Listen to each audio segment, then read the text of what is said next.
Oh.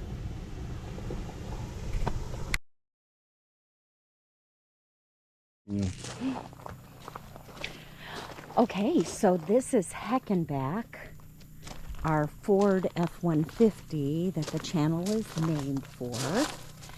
We bought it used last fall, late in the fall.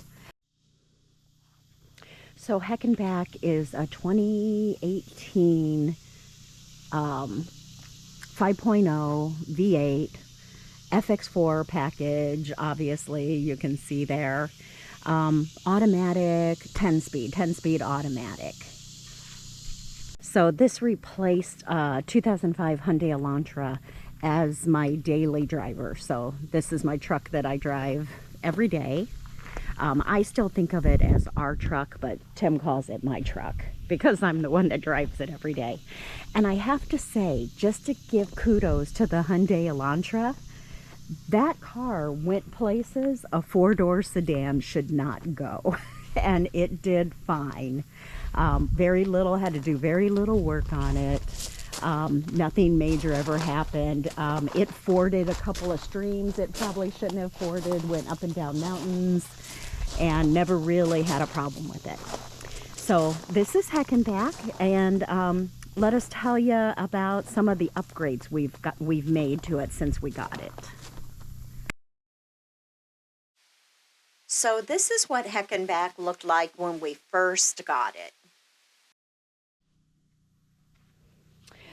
So the first upgrade we made to it was these running boards here. So these are HEKNBAK HS2 black hoop step running boards.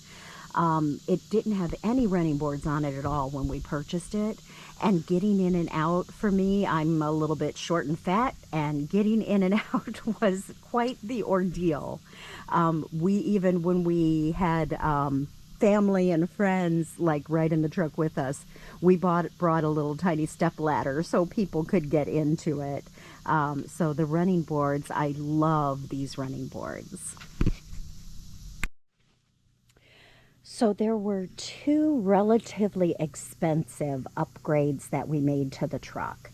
And the first of those was the wheels and tires, getting new wheels and tires for it.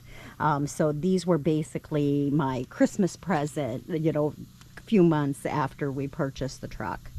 So the wheels are 18x9 gear off-road Dominators. And they're kind of in matte black with the silver accents. So I really like the way those look. And then the tires are BF Goodrich KO2 all-terrain 275/70/18s. So about 33 inches. And we had no problem upgrading to the 33-inch. We didn't have to do, you know, that didn't require any kind of modifications or anything like that. We still have plenty of clearance on it. So another upgrade that we made was to put a leveling kit on it. So it had kind of that traditional like nose down kind of stance to it. And we really like the more level look. We didn't necessarily want a lift, you know, so we didn't want to lift it too much. But we did want to level it out. So we got a 2-inch leveling, it's called a lift kit, but really it just leveled it out. So it came with shocks. It had a 1-inch spacer or lift for the back, but we actually like the more level look, so we decided not to put that on. And we are going to be we already have airbags to put on the back so that we can adjust as needed with the airbags. Okay, so I mentioned that there were two fairly expensive upgrades that we made. So the tires and wheels right away. And then before we took our trip to Seattle and back, we decided to go ahead and do a bed cover and a roof rack for our rooftop tent here.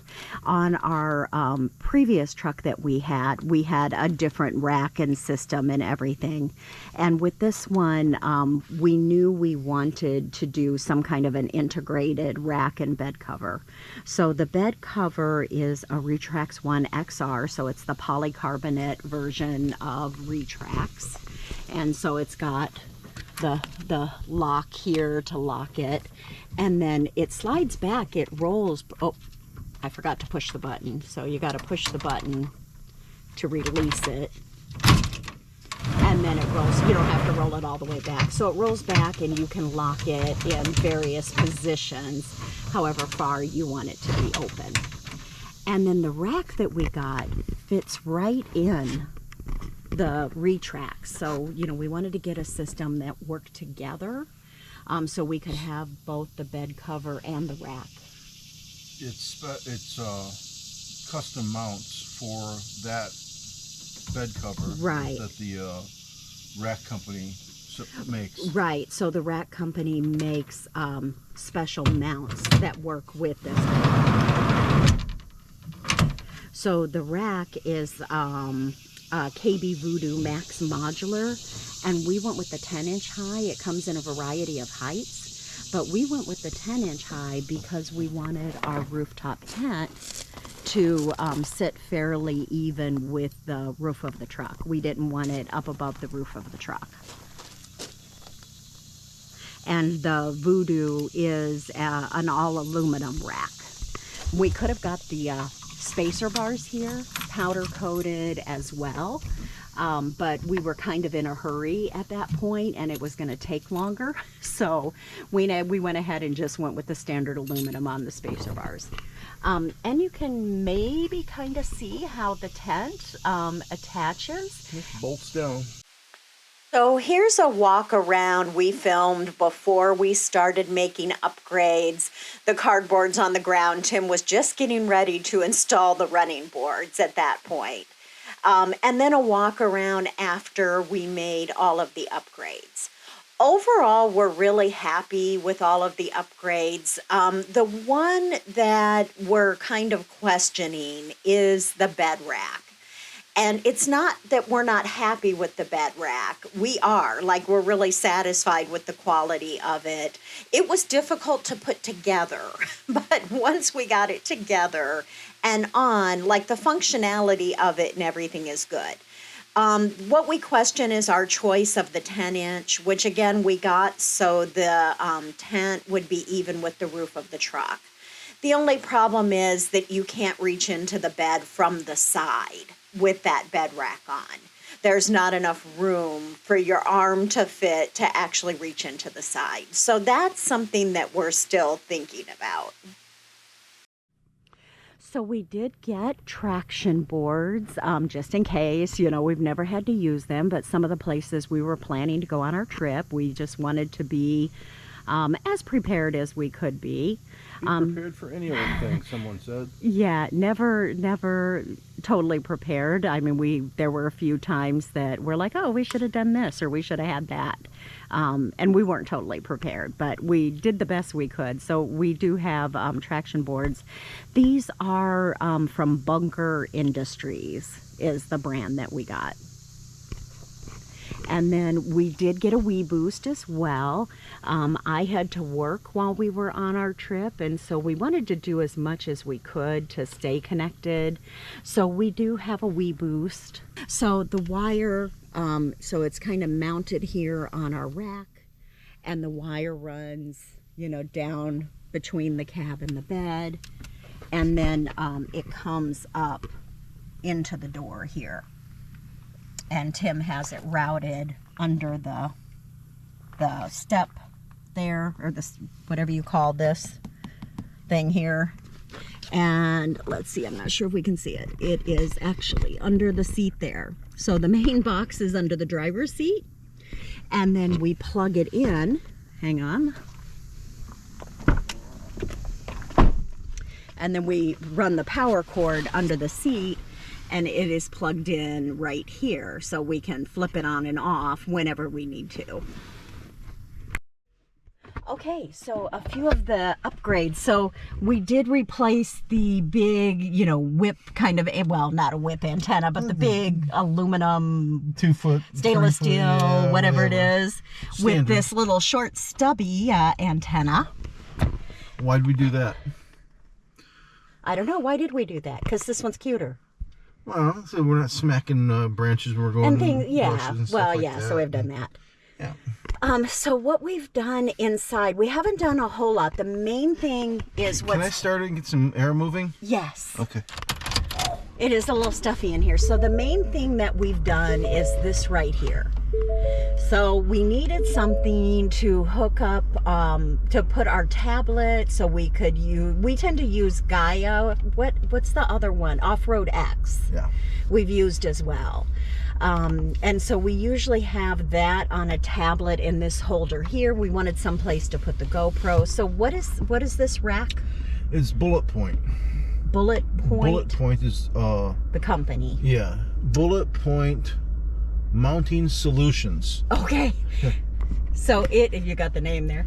So it was the only one Tim could find that was actually made for an F-150. Well, yeah, most of them have, or Jeep, you can find them all day long.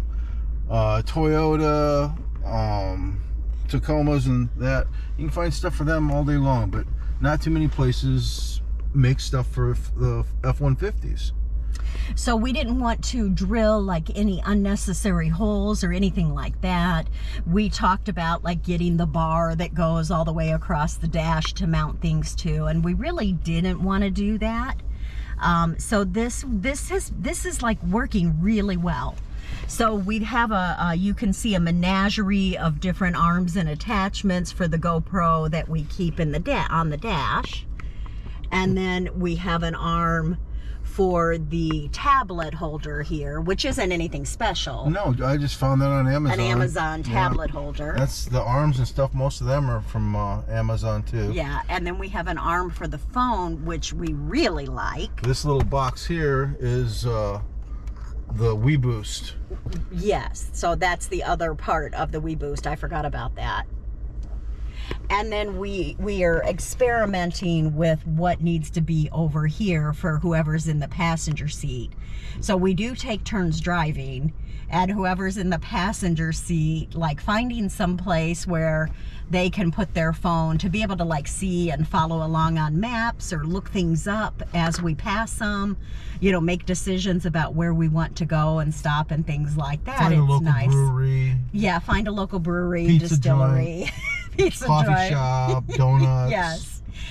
So, you know, this isn't the best solution. Again, that's just a cheap one off of Amazon. Amazon, yeah. I think that one came out of my work truck. So we're still looking for something. We've tried it on this window. We've tried it. You can see some circles over here. We've tried it over here, but then you can only roll the window down halfway.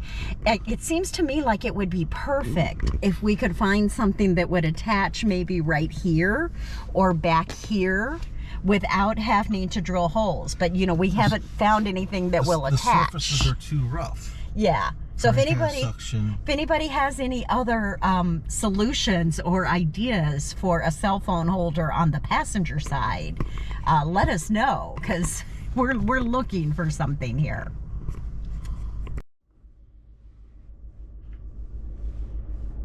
Gotta have the air freshener and the smiley face with coffee. And we do have quite a few wires, chargers, so we try to keep things charged all the time. So we have one for Tim's phone, one for my phone. The tablet, we kind of alternate back and forth. Oh, we've got that little inverter plugged into the back. Oh, so we got yes. 120 for the charging the laptop. One for the GoPro. Let's see if I can kind of show this quickly.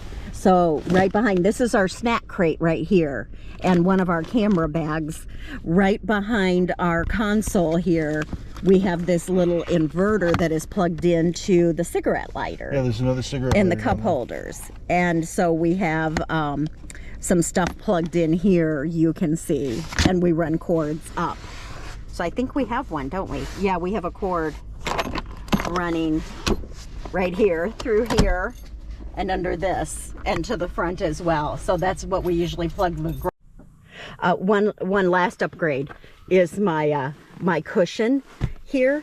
You say that too nicely. That's your booster seat. That's my booster seat, because seriously, it doesn't look like very much, but without it, my vision over the dash is not great at all. Like this little bit of cushion actually makes a huge difference in how much I can see more clearly what's happening in front of me. And don't forget about our walkies. Oh, and our walkies. So that if one of us needs to get out and guide the other or shoot video of the other, we can talk to each other. Any other upgrades? I think that is it. That's it. We have more things in mind. Yep. We've got some things in the garage we still got. We've got some things in the garage. So we do have a winch, not a winch, a winch that we're putting on the front. I'm not going to say anything. We just weren't able to do it before our trip. And then we have the airbags that we're going to be installing shortly. And the next thing for us to think about is really like our cargo management, I guess. Because we just kind of throw things in tubs. This is what our back seat looks like. Right now we're working on some systems. We have, like I said, we have our snack crate here. We have hats on the headrests in the back. We have our jackets kind of tucked. Yeah, put our headlamps up there so we know where they are. But yeah, we need to work on a system here for both. Find the right size crates. Yeah, for both the back seat and for the back of the truck itself. We need to work on that. So that's probably dust seal. That's it. So that is HEKNBAK. We're really enjoying having it and traveling in it so far. As we mentioned in our intro video, we have made some changes to our setup recently. So we'll be talking about those and sharing those a little bit more in the coming weeks. We'd love to hear your thoughts about what we've done or questions about the gear we have so far. And of course, we're open to suggestions, especially if you have ideas about storage and cargo organization. Thanks for watching. Hope you guys are having a great day, and maybe we'll see you out there.